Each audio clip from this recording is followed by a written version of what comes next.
அனைவருக்கும் வணக்கம். இந்த வீடியோ பதிவில் ஒரு சூப்பரான ஒரு என்ட்ரி மாடலை நீங்கள் இன்றைக்கி கற்றுக்க போகிறீங்க. ஆனால் இது ஏற்கனவே பழக்கப்பட்ட ஒரு என்ட்ரி மாடலாக உங்களுக்கு தெரியும். ஆனால் அதில் சின்ன சின்ன நுட்பமான விஷயங்களை நம்ம இந்த பதிவில் பேச போகிறோம். ஃபாரெக்ஸ் ட்ரேடிங்காக இருந்தாலும் சரி, இல்லை வேறு ஏதாவது ஒரு ட்ரேடிங் நீங்கள் பண்ணுறதா இருந்தாலும் சரி, இந்த ஸ்ட்ராட்டஜி ரொம்ப ரொம்ப அக்யூரேட்டாக வேலை செய்யும் அப்படிங்கிறத நான் கேரண்டியாக சொல்லுவேன். இது புதுசாக வர்றவங்களுக்கு இது புதுசாக இந்த ஸ்ட்ராட்டஜி நல்லா இருக்குது அப்படின்னு அவங்க ஏற்றுக்கிட்டாலும், ஏற்கனவே ஃபாரெக்ஸ் ட்ரேடிங் பண்ணுறவங்க இதை ஒத்துக்க மாட்டாங்க. இதெல்லாம் ஒரு ஸ்ட்ராட்டஜியா அப்படின்னு அவங்க நினைக்கலாம். ஏன்னா அவங்க ஸ்ட்ரக்சர் பேஸ்டு நிறைய விஷயங்களை கேதர் பண்ணியிருப்பாங்க. அதனால் அவங்க இதை ஏற்றுக்க மாட்டாங்க. ஆனால் அவங்களுக்கும் இதில் ஒரு ட்விஸ்ட் நான் வைக்க போகிறேன். என்ன அப்படின்னா, இந்த ஸ்ட்ராட்டஜியை இப்போ நம்ம எப்படி எடுக்க போகிறோம், இதை நம்ம எப்படி ஹேண்டில் பண்ண போகிறோங்கிறத நம்ம சொல்லிடுவோம். சொல்லி முடிச்சுட்டு ஃபைனலாக என்ன சொல்ல போகிறோம் அப்படின்னா, ஏற்கனவே ஃபாரெக்ஸ் ட்ரேடிங் நல்லா தெரிகிறவங்களுக்கு ஒரு ட்விஸ்ட் என்ன அப்படின்னா, நான் இதில் ஒரே ஒரு பாயிண்ட்டை மட்டும் சொல்ல மறுக்க போகிறேன். எல்லாத்தையும் நான் சொல்லிவிடுவேன். இந்த ஸ்ட்ராட்டஜியோட எல்லா விஷயத்தையும் நான் சொல்லி கொடுத்துருவேன். ஆனால் அதில் 99% சொல்லி கொடுத்துருவேன். ஒரே ஒரு பாயிண்ட்டு மட்டும் நான் பெண்டிங் வைக்க போகிறேன். அது என்ன பாயிண்ட்டை நான் பெண்டிங் வச்சேன் அப்படின்னு சொல்லி இந்த உலகத்தில் நீங்கள் எந்த ட்ரேடருக்கு வேணாலும் இந்த வீடியோ நீங்கள் ஷேர் பண்ணுங்கள். யார் வேணால் டிஸ்கஸ் பண்ணுங்கள். நான் என்ன பாயிண்ட்டை சொல்ல மறுத்தங்கிறத நீங்கள் கண்டுபிடிச்சி இந்த வீடியோட கமெண்டில் நீங்கள் சொன்னீங்க அப்படின்னா, அப்படி சொன்னவருக்கு அது புதிதான ஒரு ட்ரேடராக இருந்தாலும் சரி, ஏற்கனவே இருக்கிற பழைய ட்ரேடராக இருந்தாலும் சரி, அவங்க ட்ரேடிங் தெரிஞ்சவங்க இருந்தாலும் சரி, அப்படி அவங்க கரெக்டாக சொல்லிட்டாங்க, நான் என்ன பாயிண்ட்டை சொல்ல மறுத்தங்கிறத அவங்க சொல்லிட்டாங்கன்னா, நான் இது வரைக்கும் என்னெல்லாம் கற்றுக்கிட்டனோ அந்த எல்லா விஷயங்களையும், எங்கிட்ட இருக்கிற எல்லா ஃபார்முலாவையும் பணமே வாங்காமல் அவங்களுக்கு ஃப்ரீயாக சொல்லிக் கொடுக்க போகிறேன். ஸோ இது எதுக்காக அப்படின்னா, நீங்கள் கொஞ்சம் மூளையை கசக்கி கொஞ்சம் டியூன் பண்ணி அனலைஸ் பண்ணணும், அதுக்கு ஆர்வமும் ஈடுபாடும் வரணுன்றதுக்காக தான் இந்த ஒரு பரீட்சையை நான் உங்களுக்கு வைக்கிறேன். ஓகேங்களா? ஸோ இந்த ஸ்ட்ராட்டஜியில் நான் எல்லாத்தையுமே சொல்ல போகிறேன். ஆனால் ஒரே ஒரு பாயிண்ட்டை மட்டும் சொல்ல மறுக்க போகிறேன். அது என்ன பாயிண்ட்டுங்கிறது நீங்கள் கமெண்டில் சொல்லணும். உங்களுக்கு தெரியல அப்படின்னா உங்கள் நண்பர்களுக்கு ஷேர் பண்ணுங்கள். அவங்களுக்கு தெரிஞ்சால் அவங்க சொல்கிறாங்களான்னு பார்ப்போம். ஓகேங்களா? சரி, ஓகே. இதில் என்ன ஸ்ட்ராட்டஜி பார்க்க போகிறோம் அப்படின்னா, ஒரு சின்ன என்ட்ரி மாடல் தான். ஒரு பொதுவாக இந்த மூவிங் ஆவரேஜ் அப்படின்னு எடுத்துட்டோம் அப்படின்னாலே இதை யாரும் மதிக்க மாட்டாங்க. இது தலையை சுற்றி தூர போட்ட ஒரு இண்டிகேட்டராக நிறைய பேர் பார்த்துட்ருக்குறாங்க. இந்த மூவிங் ஆவரேஜை முதல்ல எப்படி பயன்படுத்தணும்னு தெரிஞ்சால் இதை வச்சும் ப்ராஃபிட் பண்ண முடியும். ஓகேங்களா?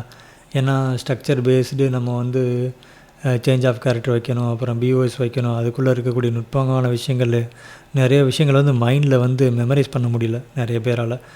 ஸோ நம்ம சொல்கிறத கேட்டுட்டு எதையோ ஒன்று உளறிட்டு இருக்காண்டா, இதெல்லாம் புரியாதடா நமக்கு அப்படி சொல்லி விட்டுட்டு ட்ரேடிங்கை பற்றின பயமும் குழப்பமும் அதிகமாகுது. அந்த பயமும் குழப்பமும் இல்லாமல் எளிமையாக யார் வந்தாலும் இவ்வளோதானா அப்படின்ற அளவுக்கு இந்த ஸ்ட்ராட்டஜி இருக்கணுன்றதுக்காக தான் சுற்றி அடித்து இந்த பிகினர்ஸ்க்காக இந்த வீடியோ நம்ம ரெடி பண்ணியிருக்கிறோம். ஓகே, இதில் நம்ம ரொம்ப இன்னும் வளவலன்னு இழுக்காமல் ஸ்ட்ரெயிட்டாக உள்ளே போயிடலாம். ஃபஸ்ட்டு MT4 நம்ம என்னோடய ரியல் அக்கௌண்ட்டை தான் நான் ஓப்பன் பண்ணி வச்சுருக்கிறேன். இதில் மூவிங் ஆவரேஜாக நீங்கள் இண்டிகேட்டர் உள்ளே போனீங்க அப்படின்னா, இண்டிகேட்டரோட ஆப்ஷனில் கீழே பார்த்திங்கன்னா இண்டிகேட்டரில் இருக்கும், உள்ள டிஃபால்ட்டாகவே இருக்கும். அதில் மூவிங் ஆவரேஜை செலக்ட் பண்ணிங்கன்னா கீழே வந்துடும். அதில் பீரியட் 50 வச்சுக்கோங்க.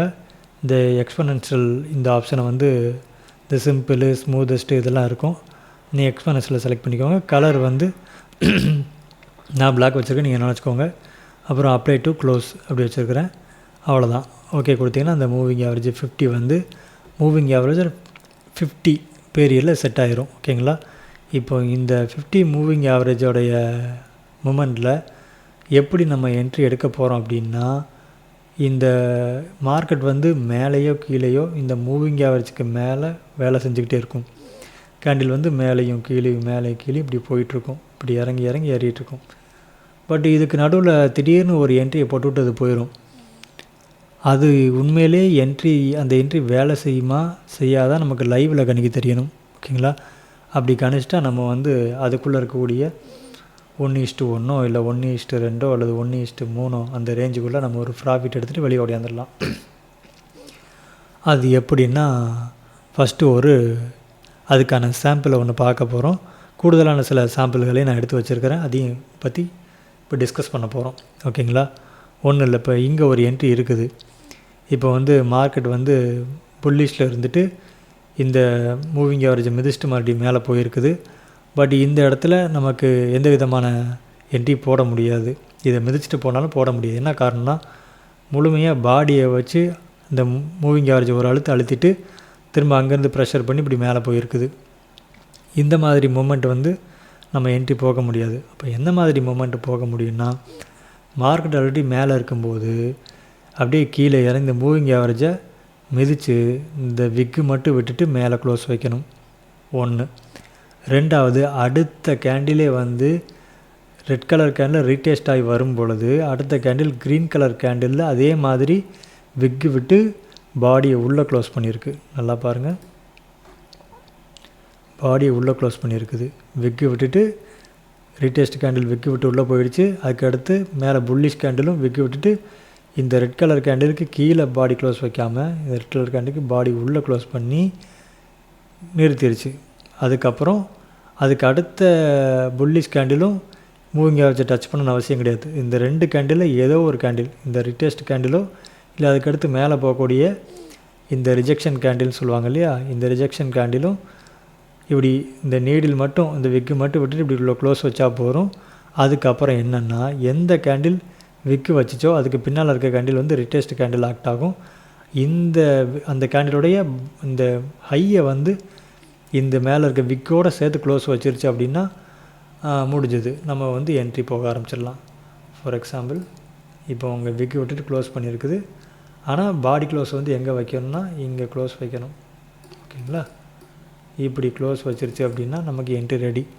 அப்போது நம்ம எங்கே நியூட்ரலாக எடுக்கிற மாதிரி இருக்கும் அப்படின்னா, ஃபிபனாசி வந்து இப்படி போடணுமா அப்படின்னு கேட்டிங்கன்னா கிடையாது.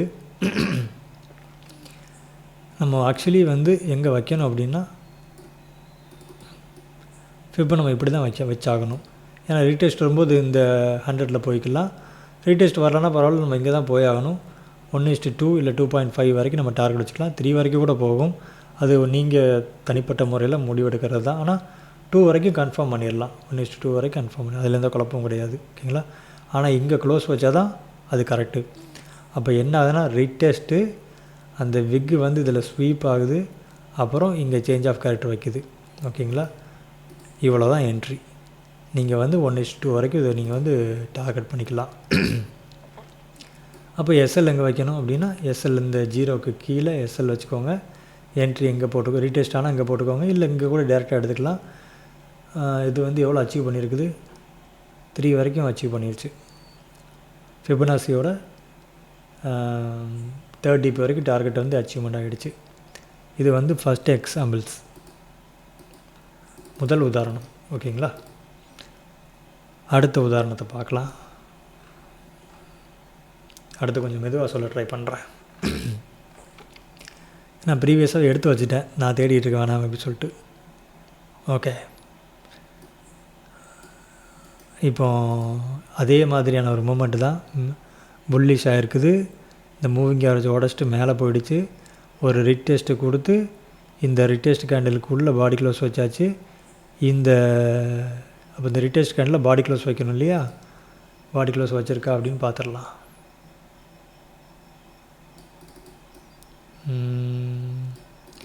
பாடி க்ளோஸ் மைனூட்டாக வச்சுருக்குது. ஸோ கன்ஃபார்ம் தான், எந்த குழப்பமும் இல்லை.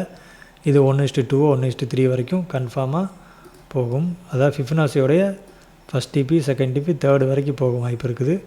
பட் நம்ம செகண்ட் டிபியில் கட் பண்ணிக்கலாம். பொதுவாக செகண்ட் டிபியில் கட் பண்ணுறது எப்போதுமே சேஃப் நமக்கு வந்துட்டு. ஆனால் இதில் என்ன விஷயம்னா, இப்போ கீழே வந்து எஸ்எல் அடித்த மாதிரி தெரியுது உங்களுக்கு இல்லையா. ஆனால் இந்த மாதிரி ஒரு மூமெண்ட்டை நீங்கள் பார்த்தாலே கண்டிப்பாக அது வந்து எஸ்எல்லுக்கு வருதுன்னு நீங்கள் மைண்ட் பண்ணக்கூடாது, அது என்ட்ரிக்காக வருது. ஏன்னா மோஸ்ட்லி இந்த அதாவது இந்த மூவிங் ஆவரேஜை ஃபுல் ஃபோர்ஸில் உடச்சிட்டு எந்த கேண்டிலுமே இந்த மூவிங் ஆவரேஜை டச் பண்ணாமல் பாடி க்ளோஸோட வச்சுருக்குது. அதாவது அதுக்கப்புறம் ரீடெஸ்ட் ஆகி வரும் பொழுது இந்த விக்கு மட்டும் விட்டு உள்ள பாடி க்ளோஸ் வச்சு மேலே இந்த ரிட்டெஸ்ட் கேண்டில் சேஞ்ச் ஆஃப் கேரக்டர் வச்சிருச்சுனாலே அதுக்கப்புறம் நீங்கள் எஸ்எல் இங்கே வைப்பீங்க. இங்கே திருப்பி ரீடெஸ்ட் ஆகுது அப்படின்னா நீங்கள் பயப்படக்கூடாது. இந்த ஜீரோவில் என்ட்ரியை தான் ப்ளேஸ் பண்ணணும். இங்கே எஸ்எல்லில் போடக்கூடாது. இங்கே அப்போ எஸ்எல் இங்கே வைக்கணும், கொஞ்சம் கூடுதலாக வச்சுக்கோங்க, தப்பு இல்லை, இங்கே வரைக்கும் கூட வச்சுக்கோங்க. வச்சிங்கன்னா அப்போ நீங்கள் இங்கே ஜீரோவில் கூட நீங்கள் என்ட்ரி எடுத்தீங்கன்னா என்ன ஆகும்னா, இங்கேருந்து டார்கெட் செகண்ட் டிபி விடுங்களேன், என்னாச்சு? இப்போ நீங்கள் இங்கே என்ட்ரி போடுறீங்க, அதாவது இங்கேயே என்ட்ரி வச்சுருப்பீங்க. திரும்ப கீழே வர வர ரிட்டன் ஆகி கீழே வர வர என்ட்ரி தான் நீங்கள் ப்ளேஸ் பண்ணணும். ஸ்டாப் லாஸை கொஞ்சம் கூடுதலாக வச்சுக்கலாம். அப்போ இந்த ஜீரோ லைனை வந்து நீங்கள் ஸ்டாப் லாஸாக கருதுனீங்கன்னா கண்டிப்பாக உங்களுக்கு எஸ்எல் அடிச்சிடும். அப்போது இங்கே இருந்து இன்னும் கொஞ்சம் எக்ஸ்ட்ரா நீங்கள் எஸ்எல்லில் கொடுக்கணும். எங்கே கொடுத்தீங்க அப்படின்னா உதாரணத்துக்கு, அதாவது மோஸ்ட்லி வராது. அப்படி வருதுன்னா அங்கே பயந்து அதாவது பொதுவாகவே மார்க்கெட்னாலே லிக்விடிட்டியை கலெக்ட் பண்ண தான் வரும், ஸ்டாப் லாஸை கலெக்ட் பண்ணதுக்காக தான் வரும். ஓகேங்களா? அப்போ அந்த கலெக்ஷன் பண்ணும்போது கன்ஃபார்ம் என்ட்ரியில் தான் நமக்கு வந்து நிறைய என்ட்ரி விழும். இதை கணித்து நிறைய பேர் போட்டிருப்பாங்க. அப்போ இங்கே மைனூட்டாக வைக்கும்போது எஸ்எல் அடிச்சுட்டு போயிடும். அப்போது கொஞ்சம் கீழே இறக்கி இங்கே இந்த விக்கோட கொள்ளளவு எவ்வளவோ அதை ஒரு பாக்ஸாக எடுத்துக்கோங்க. இப்படி எடுத்துகிட்டிங்க, அந்த விக்கோட கொள்ளளவு கீழே வச்சுட்டிங்க அப்படின்னா நீங்கள் இங்கே எஸ்எல் வச்சுக்கலாம். அப்போது இங்கே என்ட்ரி போட்டால் கூட எத்தனை, ஒரு 40 பாயிண்ட்டு நீங்கள் எஸ்எல் கொடுக்குறீங்கன்னா ப்ராஃபிட்டு 190 பாயிண்ட்டு முடிஞ்சு போச்சு. அவ்வளோதான். இந்த ஒரு என்ட்ரியோட அந்த வாரமே முடிஞ்சுது. இதுக்கு மேலே என்ன வேணும்? நமக்கு மேட்ரு இந்த பேட்டர்ன் ஒழுங்காக வேலை செஞ்சுருக்குதா, அது மட்டும்தான் விஷயம், வேறு எதுவுமே விஷயம் கிடையாது. ஓகேங்களா? ஓகே, இப்போ இதில் என்னெல்லாம் பார்த்துருக்குறோம்? அதாவது மூவிங் ஆவரேஜை உடச்சிட்டு மேலே போயிடுச்சு. அப்புறம் அதில் ஒரு ரீடெஸ்ட் கேண்டிலில் போட்டு ரிஜெக்ஷன் ஆகி மூவிங் ஆவரேஜை மிதித்து பாடி க்ளோஸ் உள்ளே வச்சிருச்சு. அப்புறம் ரீடெஸ்ட் கேண்டிலில் பாடி க்ளோஸ் வச்சு முடிச்சிருச்சு. அப்போது ஒரு ஸ்வீப்பு, அதுக்கப்புறம் அதை மூவிங் ஆவரேஜ் டச் பண்ணி, அப்போ ப்ரீவியஸ் கேண்டிலில் ஸ்வீப் பண்ணியிருக்குது, மூவிங் ஆவரேஜ் டச் பண்ணியிருக்குது, பாடி க்ளோஸ் உள்ளே வச்சிருச்சு. ஜூம் பண்ணி காட்டுறேன். பாடி க்ளோஸ் உள்ளே வச்சிருச்சு. அப்போ ரீடெஸ்ட் கேண்டிலில் சாக் வச்சாகணும், சேஞ்ச் ஆஃப் கேரக்டரும் வச்சாச்சு. அப்போ இங்கே என்ட்ரி போட ஆரம்பிச்சிடலாம். ரிட்டன் வருது அப்படின்னா இங்கே கீழே வரைக்கும் நம்ம என்ட்ரி கொடுக்கலாம். டார்கெட் செகண்ட் டிபி முடிஞ்சிச்சு. அவ்வளோதான். இதுக்கு மேலே எளிமையான மெத்தடை பார்க்கவே முடியாதுங்க. ஆனால் இதுக்கு மேலே எளிமையான மெத்தட் இருக்குது. இந்த வீடியோட அப்ரோச்சை பொறுத்து அந்த வீடியோ நம்ம ரிலீஸ் பண்ண போகிறோம். ஓகே, அடுத்த ஒரு உதாரணத்தை பார்த்துருவோம். இன்னொரு உதாரணம் மட்டும். ஓகே, இப்போ இந்த மூமெண்ட் என்ன சொல்லுது அப்படின்னா, அதே மாதிரி தான் பாடி, அதாவது முழுமையாக ஃபுல் ஃபோர்ஸில் உடச்சி வருது. உள்ள செல் கேண்டில் ஃபுல்லாக உடச்சி வருது, பியரிஷ் கேண்டில் வருது. உள்ளே வந்த பிற்பாடு இந்த மூவிங் ஆவரேஜை டச் பண்ணாமல் ஒரு முழுமையான கேண்டில் உள்ளே விழுந்துடுச்சு. அதாவது உடச்சி உள்ளே வந்து மூவிங் ஆவரேஜுக்கும் இந்த கீழே இருக்கிற லெவலுக்கும் சம்மந்தம் இல்லாமல் துண்டாக ஒரு கேண்டில் உள்ளே வந்துடுச்சு. அதுக்கப்புறம் ஒரு ரீடெஸ்ட் கேண்டில் விழுது. அப்புறம் மூவிங் ஆவரேஜ் மட்டும் டச் பண்ணிவிட்டு உள்ளே இந்த ரீடெஸ்ட் கேண்டிலுக்கு உள்ளே பாடி க்ளோஸ் வச்சு முடிஞ்சிருச்சு. அப்போ என்ன நடந்திருக்குது?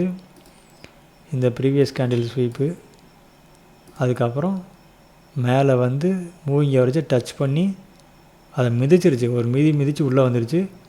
அப்புறம் கீழே சேஞ்ச் ஆஃப் கேரக்டருக்கு நம்ம வெயிட் பண்ணுறோம். இந்த retest candle change of character act ஆகும். ஓகே, அங்கேயும் உடச்சாச்சு. அப்போ நியூட்ரல் ரெடி. அப்போ இங்கே தூக்கி ஃபிஃபனாசி தூக்கி வைங்க. 1:2 கண்டிப்பாக போயிருக்கணும். போயிருக்குதா?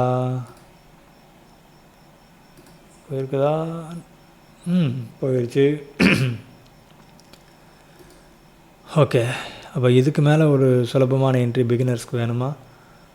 பழைய ட்ரேடருக்கும் இந்த ஸ்ட்ராட்டஜி நீங்கள் யூஸ் பண்ணிக்கலாம். இதுக்கு நீங்கள் வந்து இந்த 4 ஹவரை பார்க்கணும், 5 ஹவரை பார்க்கணும், டேயை பார்க்கணும், வீக்கை பார்க்கணும், அதை பார்க்கணும், இதை பார்க்கணும், அப்படிலாம் ஒன்றும் பார்க்க வேண்டாம். டைரெக்டாக 5 மினிட்ஸ் டைம் ஃப்ரேமில் 5 மினிட்ஸ் டிஎம்எஃப் 5 மினிட்ஸ் டைம் ஃப்ரேமில் டைரெக்டாக நீங்கள் வந்து என்ட்ரி போகலாம். ஓகேங்களா? 5 மினிட்ஸ் டைம் ஃப்ரேமில் டைரெக்டாக இந்த மாதிரி மூவிங் ஆவரேஜை உள்ளே உடச்சி வந்ததுக்கப்புறம் டச் இல்லாத கேண்டில் ரீடெஸ்ட்டு போட்டு ஸ்வீப் பண்ணி அதுக்கு அடுத்த கேண்டில் வந்து உங்களுக்கு ஒரு change of character body close வைக்கிது அப்படின்னா, இதை கூட ஒரு ஸ்க்ரீன்ஷாட் கூட போட்டுக்கோங்க, இதை நான் எப்படி இது பண்ணியிருக்கிறேன்னு சொல்லிட்டு. இந்த ஸ்வீப் வைக்கணும்னு அவசியம் இல்லை, மோஸ்ட்லி ஸ்வீப் ஆயிரும். ஓகேங்களா? ஏன்னா சில கேண்டில் வந்து இதுவுமே சேர்ந்து இங்கே மூவிங் ஆவரேஜை மிதிச்சிருக்கும். அப்படி மிதிச்சாலும் பிரச்சனை இல்லை. ஏன்னா இதுக்கு முன்னாடி ஒரு உதாரணம் பார்த்தோம் இல்லையா, அதுவுமே சேர்த்து உடச்சிருந்துச்சு. ஸோ ஒரு ஸ்வீப்பு உள்ள பாடி க்ளோஸு, அதுக்கப்புறம் ஒரு சேஞ்ச் ஆஃப் கேரக்டர். ஆனால் இது செகண்ட் டிபி டார்கெட் போனாலும் நான் முதல்ல உங்களுக்கு ஒரு பரீட்சை கொடுத்துட்டேன். அது புதுசாக வந்த ட்ரேடாக இருந்தாலும் சரி, பழைய ட்ரேடாக இருந்தாலும் சரி, என்னுடைய கேள்வி ஒன்று தான். இதில் நான் ஒரே ஒரு பாயிண்ட்டை சொல்ல மறுத்துருக்கிறேன். அது என்ன பாயிண்ட்டுன்றதை மூளை கசக்கி இன்றைக்கோ நாளைக்கோ 1 மாதம் கழிச்சோ 1 வருஷம் கழிச்சோ 10 வருஷம் கழிச்சோ யாராவது ஒரு திறமையான ட்ரேடர் எனக்கு அதுக்கான பதிலை சொல்லணும். ஏன்னா அந்த ஸ்ட்ராட்டஜியை வந்து முழுக்க நானே மூளையை போட்டு கசக்கி அதை எடுத்து வச்சுருக்கிறேன். என்னை போல் திங்க் பண்ணி யார் அதுக்கு பதில் சொல்கிறீங்கன்றதை பார்ப்போம். அப்படி கரெக்டாக கமெண்ட் பண்ணிங்க அப்படின்னா அவங்களுக்கு அவங்கள பர்டிகுலராக நான் காண்டாக்ட் பண்ணி என்கிட்ட இருக்க எல்லா ஸ்ட்ராட்டஜியும் அவங்களுக்கு கொடுக்க நான் தயாராக இருக்கிறேன். இதில் மேற்கொண்டு என்ன விஷயம் இருக்குங்கிறத நம்ம அடுத்து பார்ப்போம். கமெண்டில் என்ன வருதுங்கிறத பார்ப்போம். இதே போல் இன்னும் ஸ்ட்ராட்டஜி நிறையா நம்ம போடணுன்னு தான் இருக்கிறோம். ஸோ தொடர்ந்து உங்களுடைய ஆதரவும் அன்பும் இவைகளெல்லாம் இருக்கும் வரை தொடர்ந்து வீடியோகள் வந்துக்கிட்டே இருக்கும். வீடியோ பார்த்ததுக்கு, இவ்வளோ நேரம் பொறுமையாக வீடியோ பார்த்ததுக்கு ரொம்ப ரொம்ப நன்றி. வணக்கம்.